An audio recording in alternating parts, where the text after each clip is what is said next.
Bonjour, on va aujourd'hui se retrouver pour le débrief tactique entre le Real et le Barça. On va revenir sur les failles défensives du Barça de Flick dans le Classico qui s'est déroulé dimanche dernier. On va examiner le premier but du Real Madrid.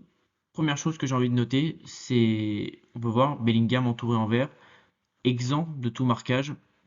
On peut voir Pedri et Fermin Lopez trop loin pour intervenir. Il est exempt de tout marquage. Là, on peut voir l'organisation du Barça dans un 4-2-3-1 très asymétrique, en phase défensive en tout cas.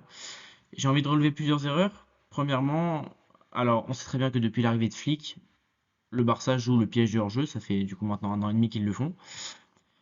On peut voir ici que donc quand on joue le piège du hors-jeu, évidemment, il faut avoir une défense très très resserrée. On peut voir ici que les quatre défenseurs sont très resserrés et qu'ils laissent littéralement le côté gauche à Vinicius. C'est fait exprès, il faut avoir une défense resserrée pour jouer le piège du hors-jeu.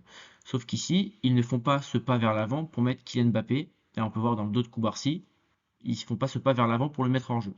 Donc ils ne font pas ça et ils ne le prennent ni au marquage. Donc c'est soit ils jouent le piège de hors-jeu et ils le mettent hors jeu en faisant ce pas vers l'avant, soit Koubarsi le prend au marquage.